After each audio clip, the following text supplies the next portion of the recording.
Olá! Como o Espiritismo nos ajuda a entender o mundo de hoje? É isso que o nosso programa se propõe mostrar em conversa com estudiosos do Espiritismo.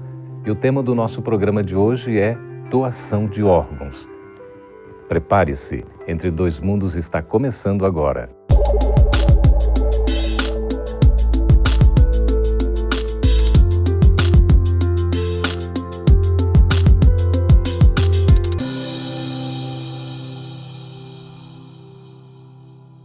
No Brasil, a realização de transplante de órgãos começou em 1964 e é regulamentada por lei.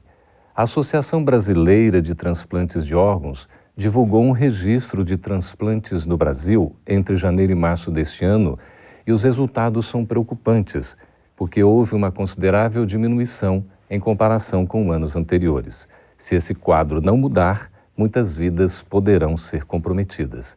E para falar sobre esse assunto tão sério, estamos recebendo aqui nos estúdios da FEB TV em Brasília o Dr. Allan Kardec Rezende Napoli. Seja muito bem-vindo, Kardec. Muito obrigado. E também a doutora Fabiola Zanetti, que é presidente da Associação Médico Espírita do Distrito Federal. Seja bem-vinda, Fabiola. Muito obrigada, é uma honra estar aqui. Que satisfação. Esse assunto é um assunto extremamente sério, um assunto grave, e a gente às vezes não ouve falar tanto dele. Por que ainda há resistência em doação de órgãos? Pergunta aí para a doutora Fabiola. Eu acredito que há muito desconhecimento. Primeiro porque é necessário que a pessoa possa saber, né, conhecer o que acontece, né, os benefícios na qual a pessoa doando órgãos pode ajudar as outras pessoas e entender como que se dá esse processo. Que existe toda uma equipe do ponto de vista até com um norteamento tanto pelo Conselho Federal de Medicina quanto pelo próprio Ministério da Saúde para que as condições ideais possam ser colocadas para que as pessoas possam se colocar de uma forma segura com a sua decisão voluntária, né? Ou então por um representante legal para que possa fazer essa doação em benefício de tantas pessoas que aguardam. Kardec, qualquer pessoa pode ser doadora? Nós pensamos que, em teoria, sim. Mas nós temos que lembrar, por exemplo, do idoso, os órgãos já com 90 anos, né, o esgotamento da energia dos órgãos. Então, a gente deveria pensar que os idosos, né, não estou contra, mas os idosos que já esgotaram a sua energia deveriam evitar doar o órgão. Mas isso é opinião pessoal nossa. Existe aí algum acompanhamento, doutora Fabiola, no sentido de que a pessoa que vai doar, por exemplo, ela tem que consentir? Sim, é muito importante que, assim, haja até uma colocação da pessoa em vida sobre essa sua disposição, que isso facilita bastante, até do ponto de vista da próprios familiares, numa decisão a posteriori, né, conforme é regulamentado em lei, né, que hoje a família tem como optar por isso. Mas se a pessoa, porque como é um ato absolutamente meritório, né, de amor ao próximo, e que demonstra, né, a grande capacidade da pessoa em se doar, né, para deixar em benefício de outro, é muito interessante que essa pessoa, ao longo da sua vida, trabalhe essa ideia, né, com a questão do desapego, né, para que ela possa, ainda em vida, se colocar diante dos familiares essa sua predisposição, porque, de certa forma, facilitaria essa decisão de uma forma consciente e bastante adequada.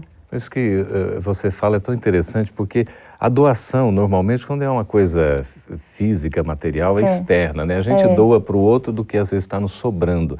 Agora, doar o que de fato é algo que é interno, um órgão, por exemplo, é de fato uma atitude de desprendimento, não, Kardec? De muito amor, né? De muito desprendimento pessoal e de realmente fraternidade para com o próximo. É um crescimento da sociedade. Quer dizer, a doação de órgãos é amor. Agora, lembrar que o físico, ele tem um esgotamento das suas forças, dependendo do órgão. Por exemplo, uma córnea. Qualquer idade pode doar essa córnea. Mas vamos pensar nos rins, no fígado. Certo. Então, se for uma pessoa já idosa, lógico que você vai priorizar a doação de um órgão mais vital, que tenha mais energia vital. Então, nesses critérios aí tem a questão da própria saúde, Sim. Envolve a idade também, doutora? Sim, envolve uma série de condições, né, que a equipe ligada, né, à questão do transplante vai poder orientar através já de resoluções, né, mas o mais importante é entender que no Brasil existe uma legislação muito clara em relação ao momento em que isso pode acontecer e que a equipe que é responsável por transplante, ela não toma parte dessa decisão em relação à retirada dos órgãos. Ela só executa? Ela só executa, exatamente através de uma série de normatizações em relação a estabelecer a morte encefálica, que é exatamente um quadro irreversível, em que não há mais as funções cerebrais e que não vai ser conseguido mais mantê-las. E aí existem exames, existe uma série de dados que o próprio neurologista da equipe tem que avisar. E aí sim, aí que a equipe de transplante pode então intervir, né? Porque é muito interessante termos essa noção muito clara de que a doação de órgãos, ela é feita a partir do momento em que há essa comunicação pela equipe, pela autorização da família ou da própria pessoa, da qual está passando pelo aquele processo, e que a equipe de transplante só entrará a partir da anuência dessa condição. Que essa é uma questão tão séria que suscita dúvida realmente. Às vezes a pessoa fica insegura, afinal de contas, como esse processo vai se dar. E aí ela pode ficar, de repente, assim, olha, eu não sei ao certo se isso vai ocorrer da maneira correta. Essa questão da morte encefálica seria, então, um dos requisitos fundamentais. Fundamentais, né? Então, a parte também dos 10 minutos de apneia, né? Então, tem que também ser observado. São 2 quesitos importantes. Como é que é isso? Explica para nós, por favor, Kardec. Pois tem que ser feito, esperar que ele está sem respirar 10 minutos. Né? Porque aí já tem realmente... E mais essa morte encefálica. Certo. Né? Isso então, tudo dá essa segurança, não é? Segurança. Só que a medicina, a ciência evolui. Para o futuro vai ter outros métodos mais ainda seguros. Certo. Mas hoje a gente sabe que a nossa medicina, ela já é trabalhada com amor. Então esse trabalhar com amor já dá segurança de que aqueles profissionais que estão fazendo transplantes, e aqueles que estão envolvidos no transplante de órgãos, são pessoas voltadas para ajudar a aliviar a dor humana. Então são pessoas boas que estão abraçados ao amor para solucionar problemas difíceis, né? Que é essa parte transplante de órgãos envolve toda a família, todo o núcleo familiar é envolvido. E no caso do paciente em vida, ele pode fazer a doação dos seus órgãos também, Fabíola? Existe, porque a doação de órgãos, né, ou pode ser de órgãos ou tecidos, né, então tem algumas condições em que pode, alguns órgãos, por exemplo, o rim, né, é uma forma que pode ter uma doação em vivo, né, e isso aí também é regulado por lei, que é até a quarta, ou seja, por autorização da própria pessoa, né? E com ligação familiar, e que vai passar também por uma série de exames para ver a histocompatibilidade, para que possa ver se vai ser compatível ou não essa doação para aquela pessoa. Então, existe essa possibilidade. E é muito, muito importante também, a gente está sempre lembrando que a transfusão sanguínea, que é feita de forma muito comum, né, na nossa prática médica, é uma forma de doação. Né? É uma doação de que se faz quase todos os dias. Né? Doutora Fabíola, doutor Kardec, nós vamos continuar conversando sobre esse interessante assunto logo após o nosso intervalo. Fique aí, a gente volta daqui a pouquinho.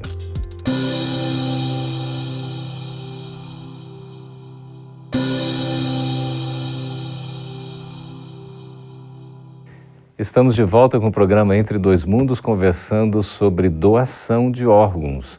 E conversando aqui com o doutor Allan Kardec e com a doutora Fabíola Zanetti.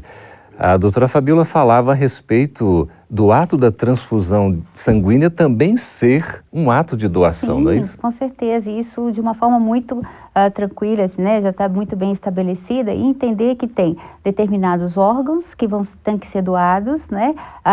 Como, por exemplo, o fígado, o coração, né? O pâncreas, que tem que ter uma circulação para que possa ser retirado, e tem outros órgãos que podem ser doados já com a morte já estabelecida do ponto de vista biológico. Então, por exemplo, a córnea, a pele, né? Então, assim, é interessante entender que existem os momentos, e isso é determinado também por protocolos, em quanto tempo que se pode retirar aquele órgão, que ele tenha viabilidade para que isso possa ser aproveitado no receptor. A pessoa que quer ser doadora, o que ela tem de fazer assim? Eu acho que ela tem que participar, a família, do interesse que ela tem de doar o órgão.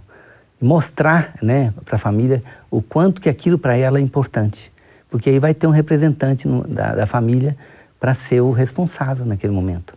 É muito simples, é só ter amor e vontade de colocar esse órgão sendo uma vida além da dele, estendendo a vida dele. Quer dizer, vai para o plano espiritual, mas deixa ali um legado de proteger alguém que está precisando daquele órgão. E como é que o Espiritismo vê essa questão da doação de órgãos? É muito interessante, né? Porque eu acho que cabe a nós espíritas, né, com todo esse entendimento em relação à nossa própria imortalidade, entender que, primeiro, né, a doação, como nós já falamos, tem que ser um ato consciente, né, voluntário, e que a pessoa exercite a questão do desapego, né? Por quê? Porque se a pessoa se sente nessa condição do desapego da matéria, em que ele pode ceder algo, como o próprio Chico falava, algo que ele não vai querer nada em troca, nem sequer a gratidão, ele está pronto para doar. E se a pessoa tem a dúvida, mas eu tenho dúvida, então abstém-se por um período, reflita sobre isso. Mas dentro da visão espírita, como nós sabemos que é um ato meritório, né? É um ato de caridade, e o que pode trazer de benefício para esse ser que doa, a gente tem que entender que assim, ela vem muito esclarecer sobre isso, né? Sabendo que é um processo em que quanto mais a pessoa tiver esse desapego ou esse entendimento espiritual, esse nível espiritual, mais tranquilo vai ser essa doação. Então a gente poderia dizer que a doação de fato é um ato de caridade. É uma caridade legítima, né? Porque a pessoa não pede nada em troca. Ela faz por amor, pensando em beneficiar alguém, mesmo que se esse alguém, como diz a doutora, não esteja grato, né? O importante é que ele cumpriu o dever dele de utilizar daquela vestimenta que não mais lhe serve, porque ele já foi para o plano espiritual, e utilizar da maneira que a ciência possa avançar e ajudar alguém. E que no futuro, lógico que no futuro, não vai precisar de doações de órgãos, porque a ciência vai evoluir a tal ponto que os órgãos que o próprio laboratório vai fazer, vai ser próximo dos rins, ou próximo daquele órgão que nós estamos transplantando. Mas isso é numa era distante. E é uma questão que é de uma dúvida crucial, a gente precisa perguntar. A questão da morte biológica e da desencarnação. A gente sabe que à luz do Espiritismo há uma distinção. A morte, propriamente a extinção da vida orgânica, e a desencarnação, o processo da libertação espiritual. Como é que fica isso nessa questão de doação de órgãos? Isso é um dado extremamente importante. Entender que, como a gente sempre fala dentro da doutrina, né, morrer é fácil, desencarnar é um pouco mais difícil, né? Porque a gente aprende que os critérios da morte, né, do ponto de vista da ciência, é um critério biológico, né? Mas que da visão espírita, o desencarnar é um processo, né? Então, o que pode acontecer é que, mesmo tendo a morte encefálica, o processo de desencarnação ainda está em vigência. E aí, o que vai acontecer? É muito interessante nós percebermos que, primeiro, né, esse processo, né, o atenuamento do processo em si, da doação, de uma provável dor que possa ocorrer nesse processo, vai ter sempre o amparo da espiritualidade amiga, que pode atenuar em muito essa questão, né? E vai depender muito exatamente do equilíbrio espiritual daquele que está doando e do seu desapego da matéria, né? Então, quando é o ato meritório, a gente sabe que o fato de estar se doando e beneficiando o outro sempre terá o amparo da espiritualidade maior. Mas quanto mais, eu acho que ao longo da nossa vida, eu sempre falo isso, porque é algo que a gente tem que refletir, ainda mais nós sendo espíritas, entendendo como se dá isso, refletir, porque muitos de nós, apesar de sabermos muito, muitas vezes não estamos ainda exercitando essa questão do nosso desapego para que possamos fazer isso de uma forma consciente, tranquila e entendendo que eventuais dores que possam ocorrer numa retirada de um órgão do ponto de vista da sensibilidade para o espiritual tem o amparo da espiritualidade amiga e que o benefício daquela pessoa e a gratidão daquele ser que está recebendo vai com certeza atenuar e muito, né, a qualquer uma dor ou um processo que possa ocorrer nessa questão aí da doação. Pode haver uma repercussão, então, Kardec, no sentido do perispírito, esse processo da doação de um órgão, por exemplo. Mas como ele está doando um órgão sem pedir nada em troca, a proteção espiritual é tão grande que ele nem percebe dor muitas vezes, mesmo que ele tenha limitação na sua parte espiritual. Porque nós lembramos dos antigos cristãos que eram jogados nas arenas para ser devorados pelos leões. E conta Emmanuel que eles nem percebiam quando o leão feria eles, quer dizer, eles retiravam, já estavam desprendidos. Então a proteção espiritual é muito grande e a gente não precisa ter receio de fazer a doação. Porque a doação de órgãos realmente é amor. E nós vamos vibrar amor também no plano espiritual, pela alegria de ver alguém feliz. Isso vai ser muito útil para o espírito depois. A gente tem muitas questões curiosas num assunto palpitante como esse. A pessoa que recebe, por exemplo, um órgão doado de outrem, começa a ter as sensações desse outro, por exemplo. Se ele recebe um coração, ele poderia ter algum sentimento desse outro. Tem alguns estudos mais na área, né? Materialista talvez pudesse incitar isso. Isso é possível? É muito importante que é um campo muito aberto de estudos, né? Que pode estar ligado à questão de memórias celulares, que ainda tem muita coisa a ser esclarecida, né?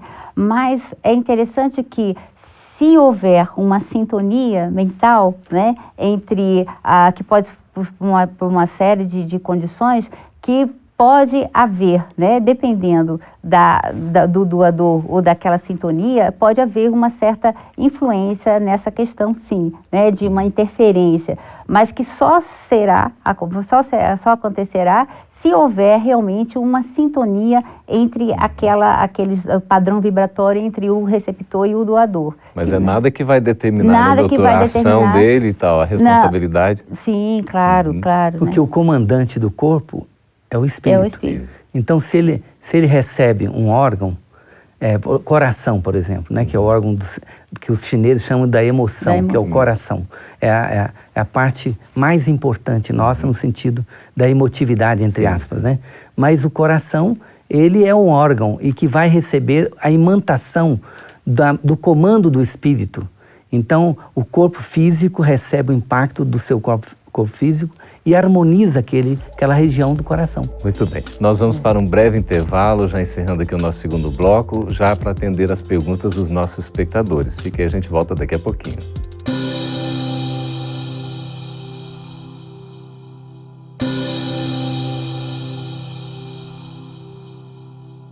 Estamos de volta com o programa Entre Dois Mundos, agora para responder as suas perguntas, as suas sugestões, o seu interesse em participar do programa. Pode escrever para nós aí na tela, tem o nosso endereço, é sempre importante a sua participação.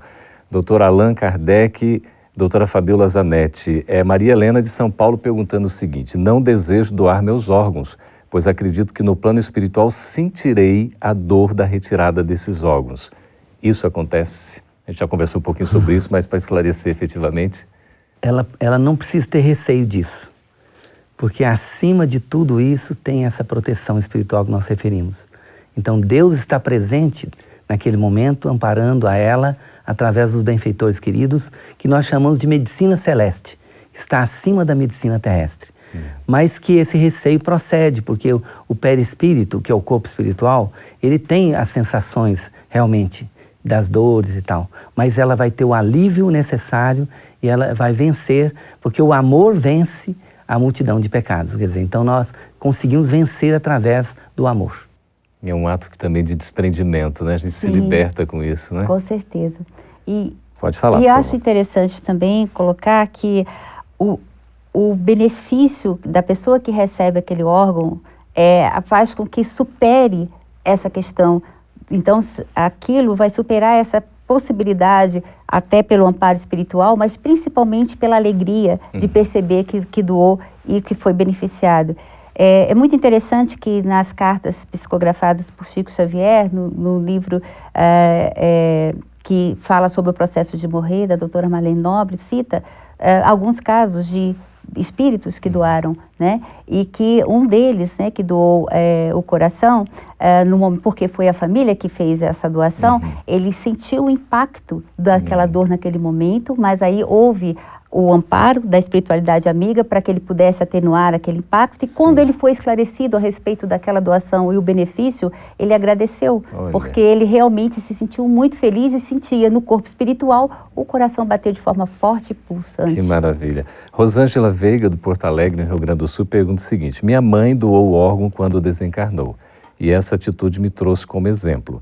O ato de doar é uma forma de se eternizar na Terra? Interessante. Olha que maravilha, né? Eternizar pelo amor, né? Quer dizer, verificar lá no plano espiritual aquela sintonia de gratidão daquela pessoa que recebeu o órgão, e eles se sintonizarão para o futuro, fazendo planos de sintonia um com o outro, porque a gratidão é o amor em ação. Que coisa linda, né? Não é uma questão do orgulho e tal, mas é até da caridade em si, né? A Natália Oliveira, de Vespasiano, Minas Gerais, doutora Fabíola, pergunta o seguinte: os que comercializam o órgão sofrerão punição divina? É um dado extremamente grave, sério, né? Porque nós sabemos que a gente tem que ter muita a questão da ética, né? E que toda e qualquer ação que saia dessa questão da ética, né? do amor, do respeito, você vai ter respostas diante das consequências, diante das leis divinas, que é, acima de tudo, a lei do amor. E isso, sim, pode trazer consequências graves para aqueles que praticam esse ato. E lembrar que Deus não pune ninguém. É a própria pessoa que, lesando a lei divina, tem as consequências daquilo. Vai ter que responder por isso. Afonso de Souza, de Goiânia, em Goiás, pergunta o seguinte: aquele que doa o órgão e aquele que recebe o órgão doado tem algum envolvimento de outras vidas? Se não tem, terá no futuro. Porque a gratidão une as pessoas. Né? Se você é grato por ficar mais 10 anos na Terra, o benefício que aquilo foi para você de crescimento espiritual, você nunca esquecerá.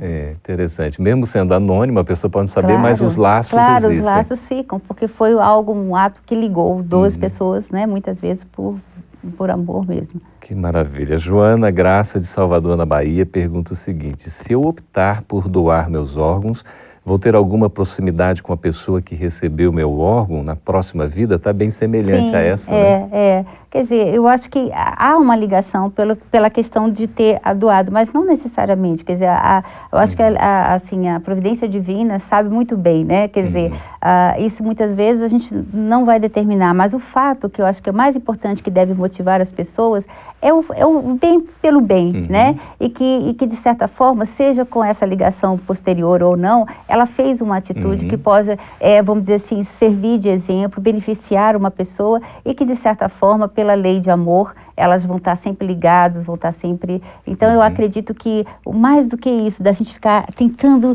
Porque nós temos muita essa curiosidade, né? O que nós fomos, o que vai ser daqui? Não, faça e sabe que a providência divina vai se incumbir de fazer o que for necessário, né? E não tem dúvida que, evidentemente, a gente fazendo bem, sobretudo desinteressado, sim. O retorno vem como consequência natural. Como consequência natural, né? Que eu acho que é muito importante.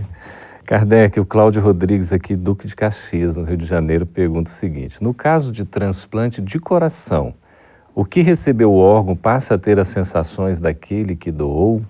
Pode ter, né? Então ele pode, mas quando ele começa a ser amparado pelo plano espiritual, a vibração do amor e da gratidão, né, que ele recebe depois, não tem preço no plano espiritual. Então o espírito que ele vai carregar consigo créditos de ter ajudado alguém a ter mais forças físicas aqui na Terra. E aquele que recebeu o órgão? O indivíduo que continua também, aqui... ele continua vibrando com aquele agradecimento. O coração, ele por ser imantado, porque todo órgão, ele vem com vitalidade. Se ele vem com vitalidade, ele vem também com parte do perispírito, que é a vitalidade. Então, para aquela vitalidade... Só que depois ela é reestruturada, né? pelo espírito. Características do recebedor, no caso. Que o espírito vai o espírito é encarnado, ele vai moldar aquilo ali, né? Mas ele vem no início com essa vitalidade própria daquele anterior. O corpo humano é um sistema extraordinário. Extraordinário. Né? É maravilhoso.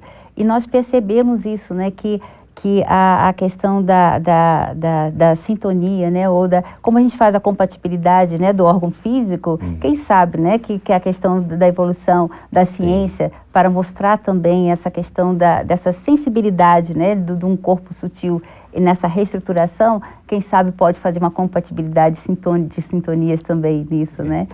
E a gente pode dizer que a ciência está evoluindo bastante nesse campo, Kardec? Está evoluindo muito para um planeta de provas e expiações. A partir do momento que nós entramos na regeneração, ela vai evoluir muito mais e a gente vai realmente ter muitas surpresas, porque até ao ponto de não precisar mais de doar órgãos. Porque a ciência ela vai encontrar conhecimentos muito superiores. Até os processos reencarnatórios vão ser diferenciados, né? Nós vamos poder até comunicar com os outros que já foram. Imagina. Então vai ser fácil, né? Através do iPhone, né? Que maravilha. Nós conversamos aqui com a doutora Fabíola Zanetti. Muito obrigado por sua presença, por sua colaboração. Eu que agradeço. Obrigada. Também com Allan Kardec, muito agradecido por sua presença. Obrigado, Geraldo. Agradecemos também a você que tem nos acompanhado. Continue escrevendo para nós, o endereço está aí no seu vídeo. Se você também quiser assistir esse programa, outros programas da nossa TV, você pode acessar o canal Gotas de Luz. Vai ser sempre uma satisfação enorme nesse trabalho da divulgação da doutrina espírita. Esteja conosco na próxima edição do programa Entre Dois Mundos. Muito obrigado pela atenção.